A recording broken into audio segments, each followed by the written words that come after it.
Hi, everybody. Welcome to the first day again of the Fur Baby Summit, and we are on our third session of the day. Today we have Jody Miller-Young with us, who is also known as the Hound Healer. Now, she's a 30-year homeopathic in her own personal life, but she also helps pet parents learn how to naturally and holistically help heal their pets. So they'll have gentle, powerful tools in their kit so we can avoid drugs when we can and to help extend their lives. So all about balance, all about some good extra things to add to our toolkit. And just totally looking forward to a really fun educational session for you guys. So I'm going to close this up, and I see Jody's there with us. Hi, Yes. Jody. Welcome, welcome. Thank you for being Hi, here with us Stephanie. today. Hello, hello. Thank you so much for having me. We are very, very grateful. Thank you. Oh, please, my pleasure. So you've been doing this for, let me see here. Let's see. Well, actually, no. So you had a really good starting point. So I'll get out of your way. But you had how did you get into the homeopathy? Well, it was very organic, actually. When my daughter was 3, which was 33 years ago now. Oh my God. We were in the local library. She was playing at my feet. I literally, you know how nothing is by accident? Yes. I literally looked up, saw 2 books up there, something on medicinal plants and something on a beginner's guide to homeopathy. And I just reached up and I pulled the homeopathic book and I started leafing through it. And it was fascinating to me. So I took it out. I read it cover to cover. I got my own copy. I sent away for my starter kit of homeopathic remedies. And I started practicing on my family and my friends and my neighbors. And I never looked back. And then the following year, when Morgan was 4, we were in Florida with my mom. So the 3 generations of girls were away for a little holiday. And wouldn't you know it, the day we got down there, Morgan came down with a really bad ear infection. Oh. And I spoke with our doctor. I got the antibiotic, put it in the fridge, but I did her case and put her on a remedy. And we were up all night with her, my mom and I. And by the next morning, her fever had broken. By noon the next day, she was a typical 4-year-old bouncing around like a maniac. And she never got another ear infection again. Wow. And this is 32 years now. Her cousins, my nephews, were on the cycle as when they were children, ear infection, antibiotic, ear infection, antibiotic, ear infection, antibiotic, and then tubes in the ears. And this was their childhood. Morgan never had to go through that. And I really credit homeopathy with that. That's where it started for me. And as I was, getting to know it better and better, and I fell on and off the wagon over the years, I started using it for my animals and seeing tremendous success. And then a couple of years ago, I had an intestinal issue that lasted for months. And that was the only thing that handled it, solved it. Oh, wow. So, and there are lots of stories, people and pet stories, where homeopathy has been the thing that, or diet has been the thing that has solved the problem. Yeah. So can we tell people then, and I know you had this as well, what is homeopathy exactly? Yes. And that's a great question, Stephanie, because a lot of people will say to me, oh yeah, I've used homeopathy. That's like herbs, right?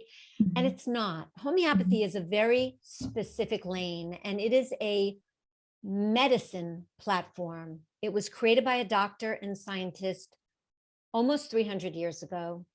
And it involves taking a substance that has been proven to create certain symptoms in hundreds of people, which are called provings. And when that substance is put through a series of processes of dilution and then, very vigorous shaking and dilution and shaking over and over and over again, the energy of that substance goes into the liquid with every shaking, because the shaking increases the molecules in the liquid, and we're all, and everything around us is all energy. So the energy of that substance goes into the liquid. And when you can match the symptoms that that particular substance, now called a homeopathic remedy, would create in a healthy person, based on those provings of hundreds of people, if you can match that up with the symptoms in a sick person or animal, when you give that remedy, they disappear one by one.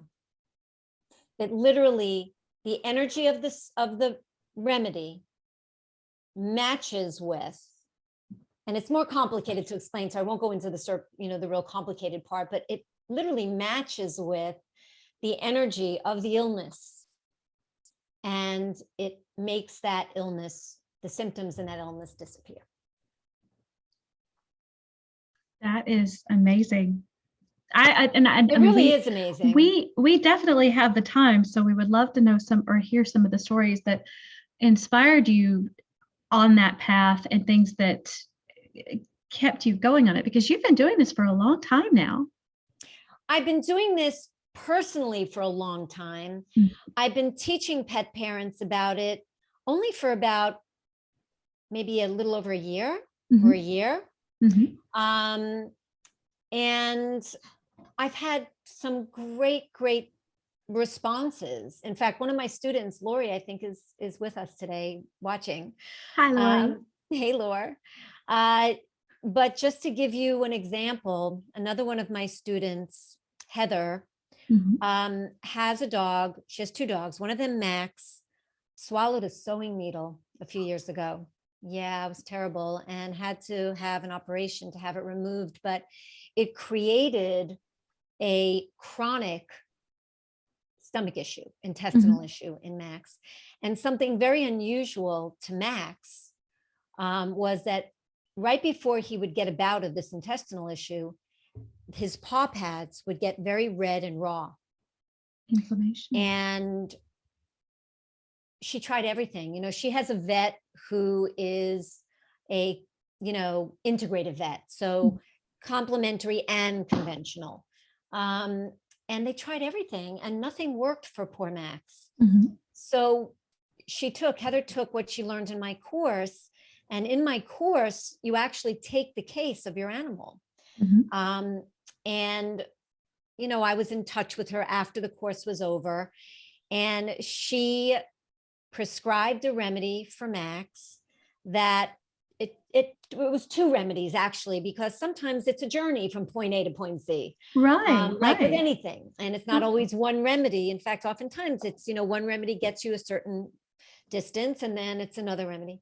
But so the first remedy got rid of his red raw paws. And then the next remedy got rid of his intestinal issues. And this was 3 or 4 years of poor Max going through this chronically, on and off, on and off, on and off. And it was the only thing that solved her problem. And she's used it for herself, for issues that she has in her own personal health, as well as for acute things, like she got poison ivy when she went on a trip and a hike, and she used a remedy to handle her poison ivy. So it is an incredibly powerful tool to have in your toolkit. And even learning the basics of it, it's a lifetime of learning, because it's a very elegant form of medicine. But even knowing the basic tools allows you to start, and then practice, and more education, and you get better and better and better at it.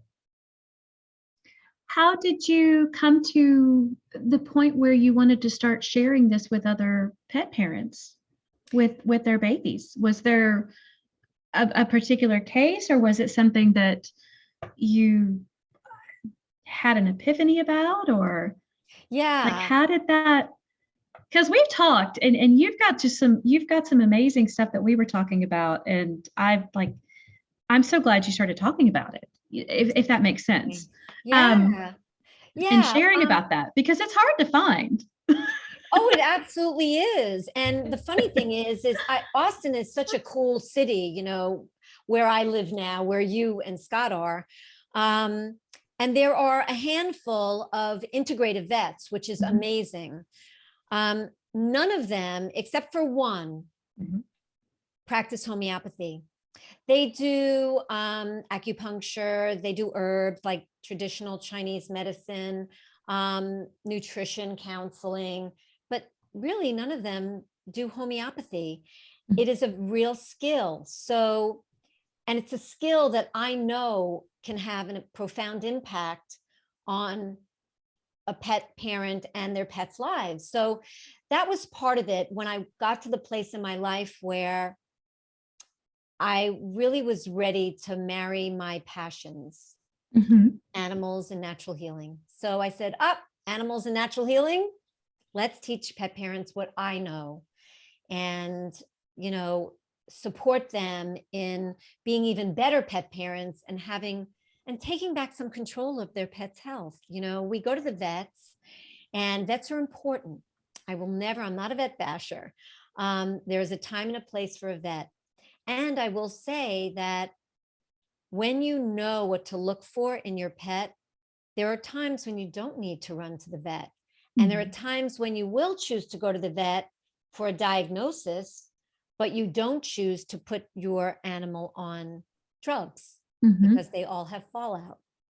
So this tool helps you take that power back, or gives you that power to do that, to know what to do, to ask better questions of your vet, you know, and to have a deeper connection with your animal, because taking a case is really being a detective for your pet, really noticing all the little details about what they're exhibiting, symptoms, behavior.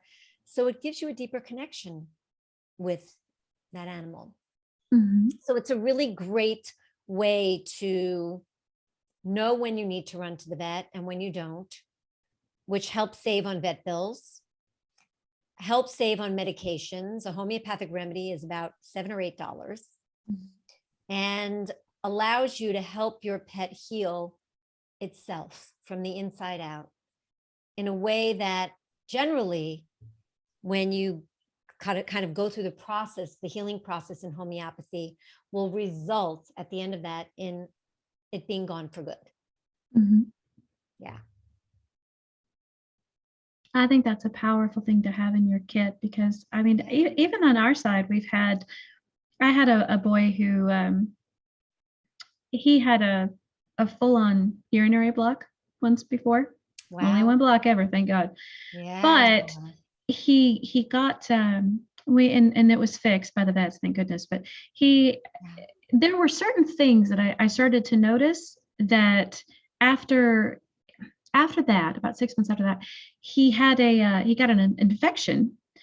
But knowing the sign, like I really had started to recognize the signs in him and the stress in him, and we were able to head that off at the pass. So we didn't have to go back through, you know, all of that procedure, and he didn't block again. But there were things that we could give him that would help reduce, because for him, it always seemed like for him it was stress. You know, he would get stressed out about something, or what might have been like an allergy to something else, but it was watching for that and going, okay, we kind of know what to do now. We can try this, and we don't, you know, if we need to go, we'll go. But we can try this, and it worked. That's amazing. So that was, because none of us, I don't think any of us here ever, we're not vet bashers by any means, and sometimes we have to be careful and say, well, I'm not going to go tell you go do this and this and this, because we can't. But in my experience, this is what we went through, and this is what happened. And those were things that helped. And I've talked to my vet about that before, like, hey, could we try, you know, this, or could we try this? And that vet had actually also suggested, she had some different herbs that helped.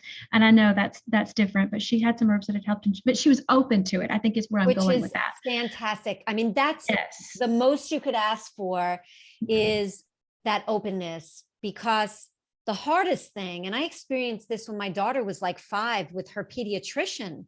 I would go to the pediatrician. I was gung-ho on homeopathy, and this was a long time ago, but he, you know, ridiculed me, and he, you know, just tried to make me feel small about this. And there are still vets today and doctors today that do this because they don't understand it.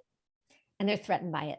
Mm-hmm. And it's very sad. It's really interesting that you mentioned about your boy and stress maybe being a trigger, because there's something called the vagus nerve in Mm-hmm. us and in our animals. Mm-hmm. And it's like a hotline that goes from the brain to the gut.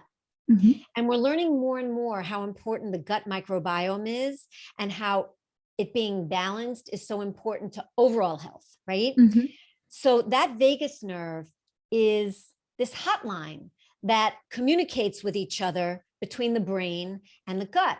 So when you're stressed, it absolutely affects your gut microbiome, Mm-hmm. which affects everything else, including your immune system, which leaves you more vulnerable, right, to whatever.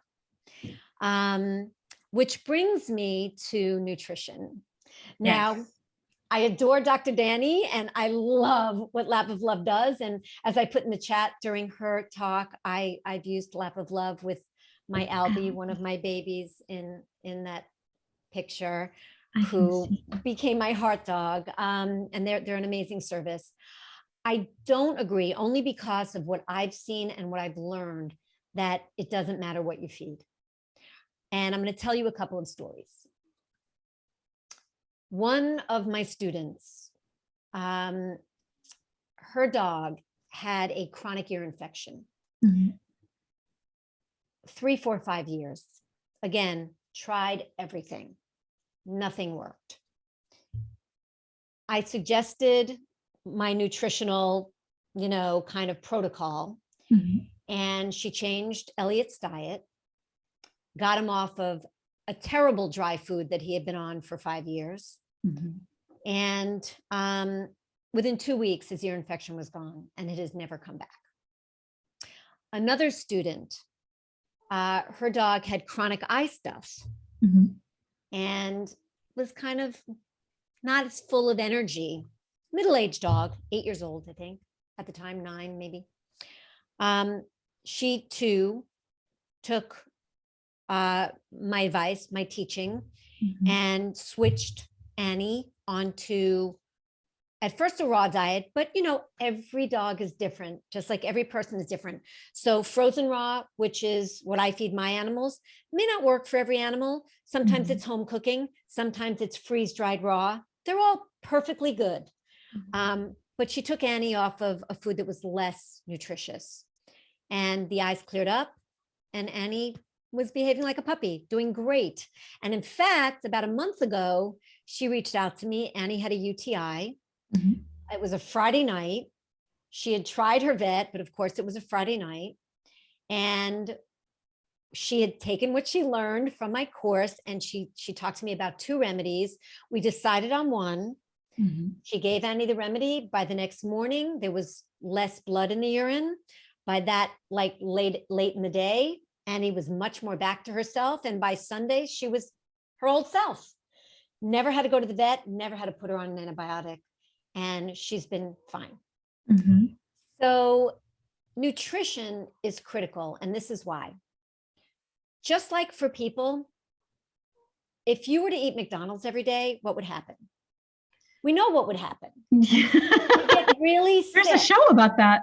There was a movie about that. Yes. A guy who for 6 months ate McDonald's for every meal, and he went from being healthy to being very, very sick. And he's lucky that he was able to reverse much of the damage that he caused. Mm-hmm. Feeding your dog dry food is like eating McDonald's for every meal. And there are studies about this. There's also a woman that I recommend to anybody listening. Her name is Susan Thixton. She is an expert in the pet food space, not as a nutritionist, but as an advocate to tell pet parents about what really happens in the processing plants and the manufacturing plants of pet food. And she has people that are on the inside that have reported back, sent video, etc. It is horrifying what ends up in dry food mostly, but not only, but mostly dry food. Things that we never in a million years would dream of feeding to our pets, but the industry is very unregulated. the FDA and the organization under the FDA that is specifically responsible for pet food, which is categorized as feed, not food, has a very, very different set of criteria for what gets through than human grade. Mm-hmm. So dry food is not a good choice, nor is wet food. And another reason for that is they both are subject to high heat to make it what it is, which kills everything in the food. And what's added after the fact is added synthetically, and it's not the same thing. Mm-hmm. The other thing that's so important about live food, like raw or freeze-dried raw, or if you're home cooking, just searing the meat as opposed to really cooking it, is live food contains live enzymes, which are killed by heat. And live enzymes are what help to aid in digestion tremendously and keep the gut microbiome in a healthy balance. So it's very, very important to health. And I don't think there's any pet parent that I have come into contact with who've made a change to a healthier diet that hasn't witnessed benefit in their pet. I was going to say, I know who you're talking about. I've actually read a lot of her articles, and I've seen a lot of the things that came down from the FDA. And it's challenging because I know a lot of singular fur baby parents. And I know a lot of, we have a lot of groups that are their rescue groups, or they do the TNR. And so they're having to do they're having to feed for a large amount of animals. And my takeaway from talking with a bunch of them was that we try to do the best we can with what we have where we are. Yes. And that's kind of, I go back, and that's when I get into, I call them the food wars, because there's so much out there. And when my boy had the urinary block, I did take them off kibble. I took them all off kibble. It took me about 2 months to get him to start eating wet food, but I took them all off.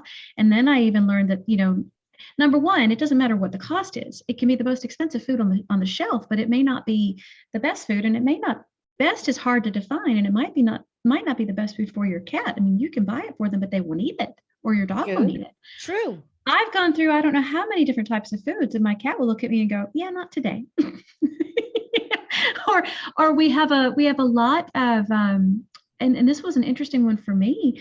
We have a lot of fur baby parents who their cats have pancreatitis, and they can't keep anything down, but they can go through and eat a particular brand of food. I won't say the name, but they can eat that particular brand of food. They keep their food down. They started eating more. They started putting on a little bit more weight, like just, not to where they were unhealthy, but to where they were healthy. And they started feeling better. And it was like, okay, if you're going to eat that, all right, let's get you back to a baseline and then figure something out. So it's food is such an interesting component to all of that. It is. It really, really is. I've tried some of the raw foods with mine, and like I said, sometimes they're like, yeah, no. Okay. I had the same experience, Stephanie, with our cat. And others too. With our cat, we rescued our cat. She was part of a small feral community. She doesn't have a feral bone in her body, but she was for probably a minute part of this community, and was eating dry food. And dry food has these flavorings that Susan teaches us that they put on the food, which is like crack. It is kitty crack. Get addicted to seriously is. Like putrescine. I mean, would you want a nice generous helping of putrescine on your salad? Anyway, so it was very difficult to transition Suki to raw, and it took time. And some parents never get there, but there are ways to do it to see whether you can get there, or you just do the best you can do. And just to sort of address a couple of things that you mentioned, absolutely, rescues and shelters, they are very challenged because they have a large group to feed and a very limited budget. And they have to do the best that they can do. And hopefully when that animal gets adopted, maybe they could have some literature about educating them more about what's best to feed them so that they can have the longest, healthiest, most vibrant life. Exactly. I get that. I am not like a food, militant. No, I I just know you're know not. what I know, right? Yeah. The other thing is with the animal that had pancreatitis, you're talking about a deeper issue, Mm-hmm. and it's an imbalance in the system. All illness is an imbalance in the system that if it's not handled over time, and drugs or whatever are given that are suppressive, that imbalance is pushed deeper and deeper and deeper, like a pressure cooker with the valve shut that has no expression. The body needs an expression, and that's what your symptoms are. So they really are friends. Mm-hmm. So if those symptoms are suppressed with drugs, it goes deeper and deeper. And that's when over years you get cancer, you get kidney disease, you get liver disease, you get brain disease, etc. So my recommendation would be to deal with the core imbalance. Mm-hmm. And you can deal with that homeopathically, which is a great way to deal with it. Mm-hmm. And then that cat will no longer have pancreatitis. You can deal with it with certain supplements or herbs. There are a few ways to go. Mm-hmm. But it's really not the Band-Aid, but the cure that we're after. The Band-Aid may help in the short term while you're working towards the cure, but it's the cure that we're after. And when you have a lot of Band-Aids, you can end up with a lot more actual, deeper problems as well. It's like a domino effect.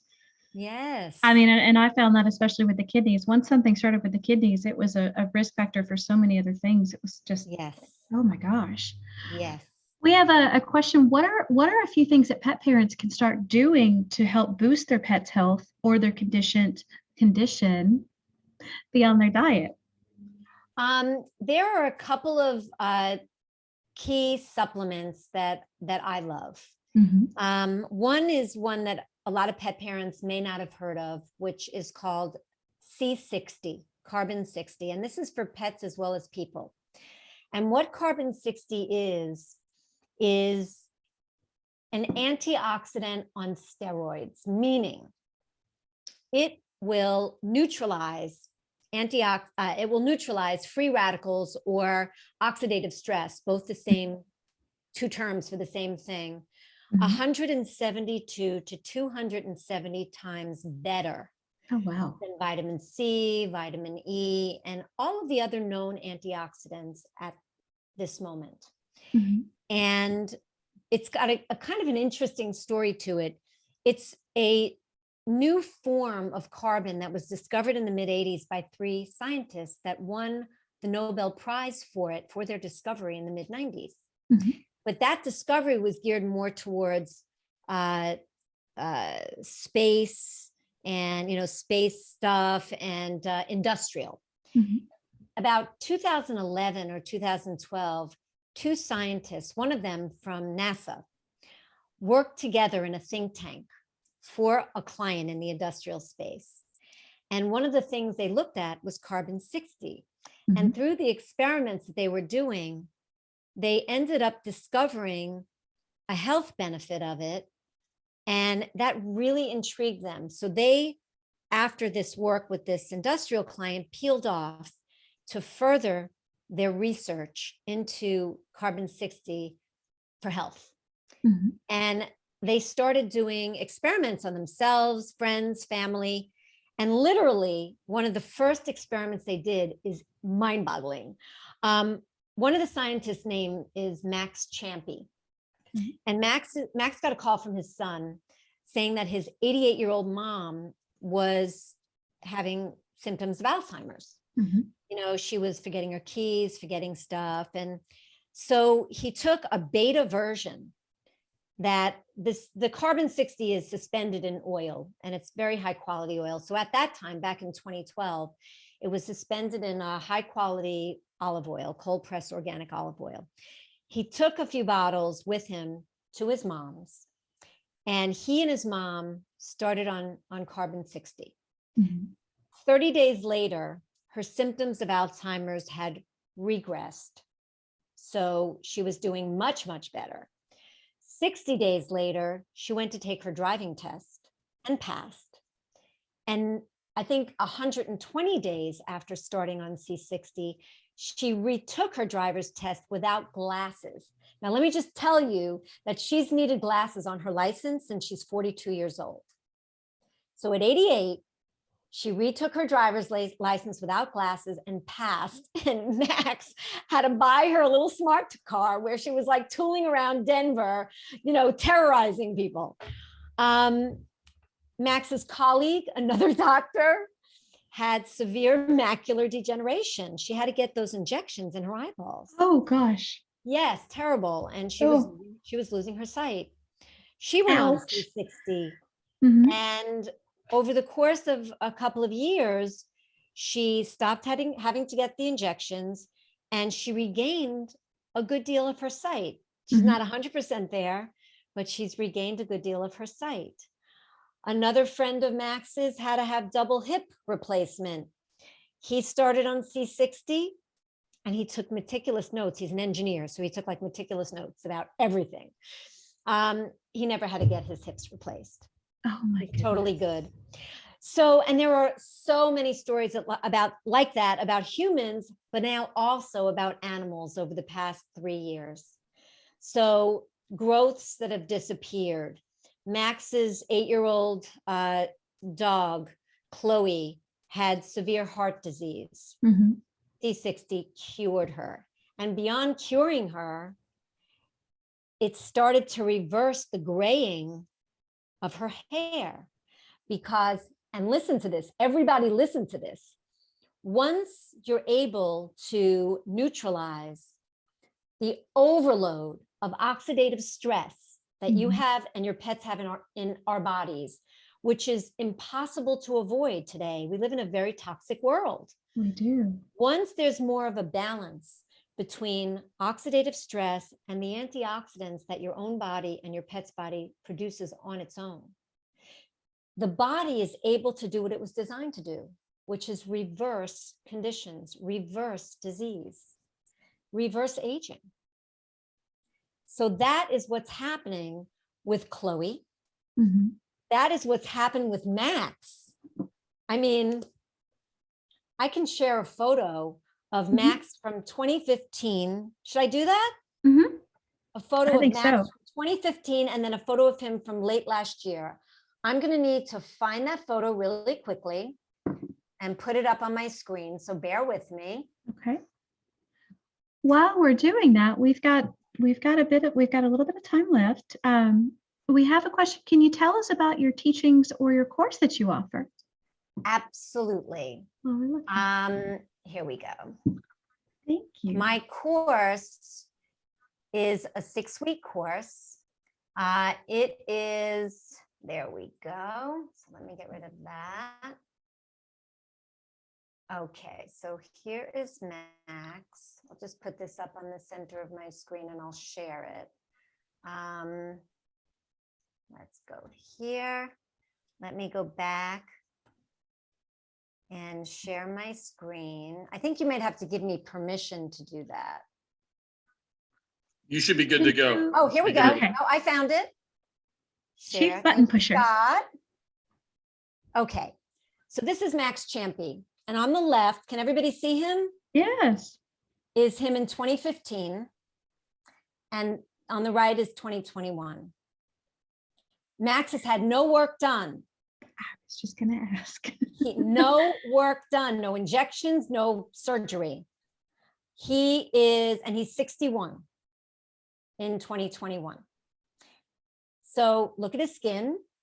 Look at his hair. His hair is more of the red color that he had as a young man. And this is all he takes. He takes a lot of it. I'm going to come back to you guys now, but this is phenomenal. What he takes. And then and all the... Yeah. So C60 is one supplement that I recommend, and I'm happy to put a link in the chat for anybody that's interested. So let me just grab that real quick. Okay. bear with me. And I'll put a link for people and pets because, as I said, it's for both. Here we go. And here we go. I'll do it like that. Great. Okay. And if you're listening to the replays, everybody, we'll have those links in the description for you. Let me just make sure it's going you. to everyone. Let's see if that works. Yep. Okay. So that's a great supplement. And then there are a couple of others that I recommend, but in moderation. I really love Safe C, which is a omega-3 oil made by a company called 4-Leaf Rover. I like to put medicinal mushrooms in there every now and then. But really, the bottom line for everybody listening is when you have a healthy diet, that is your foundation of your house. Just like for us, it's the foundation of your house. In terms of my course, as I said, it's a 6-week course. It's a lesson a week and then a live Q&A a week. And what you learn is the basics of good nutrition and why. You learn the basics of homeopathy, so you can have this skill in your toolkit. And I have a homeopathic veterinarian involved who helps us with taking your pet's case, and who also I've done an interview with on toxins and vaccines, which is another hot topic, vaccines. And so she gives her take on that for my students. And it's the beginning of an education. As with anything, you know, furthering your education is something we all do for as long as we're on this earth. You know, we keep learning. So I absolutely encourage my students and my clients to continue to learn. And especially if they find that homeopathy is something that interests them from learning the basics, you know, there's a lot more to learn and become more and more adept at it. Let me get a link to,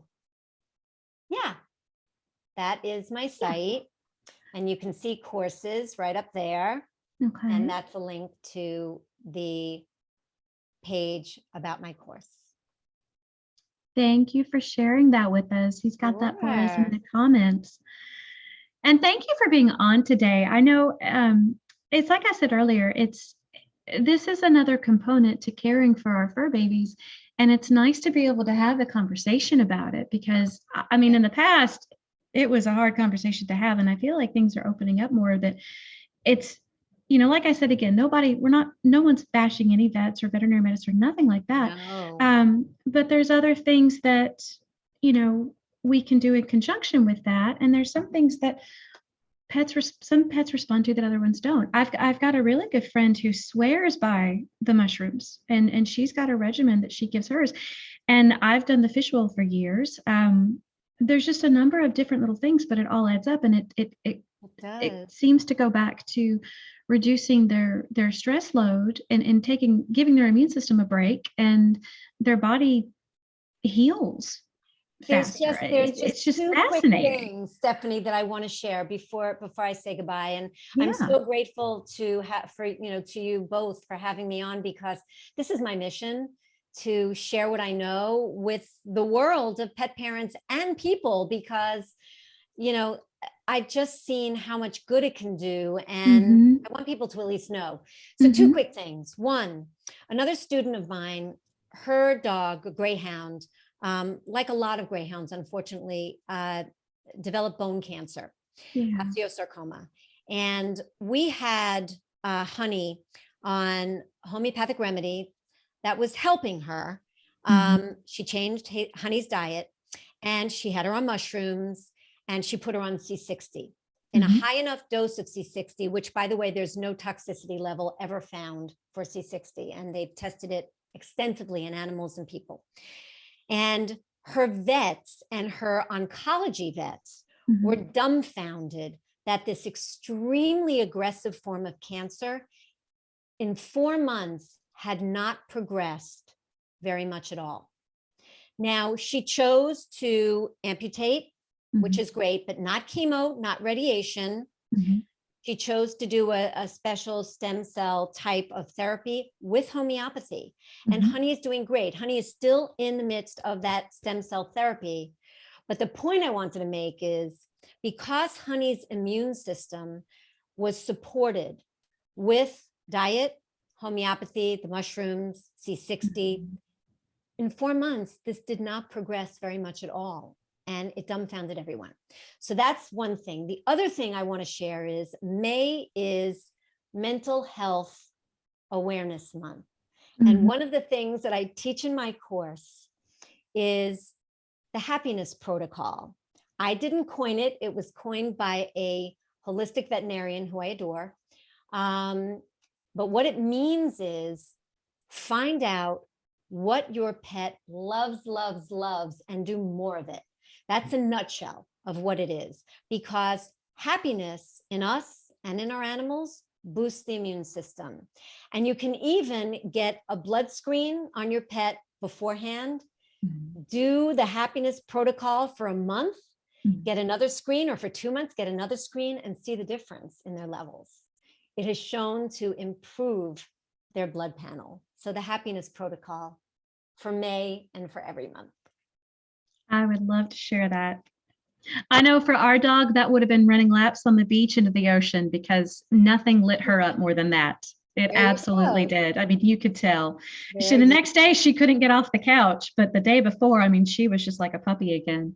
Yeah. So it's phenomenal. Yeah. Yeah. Thank you, Stephanie, so much. Thank you. Thank you for coming on, and thank you for spending the time with us today. And we will have to have some more chats about some of these things. And everybody who's watching, I know there's some other questions. Sandra, it was C60. Yes. Carbon 60. So if you guys have additional questions or whatnot, feel free to send those out and put them in the chat, and we can transfer those over. Definitely. The links that I gave you guys to C60, you'll get 10% off. I've worked an arrangement with the company that distributes for Max, and it's the highest quality C60 because he is a stickler, and he's the guy who, discovered the health benefits and is a scientist. And it's a great company. So you'd be supporting something good. Thank you. Thank you very much. Well, everyone, we'll wrap up for our session right now. I think we've got let's see, we have Annette coming on with us next. So Jody, thank you so much again. Big hugs. I hope you have a great rest of your day, and we will chat. Thank you. Thank you.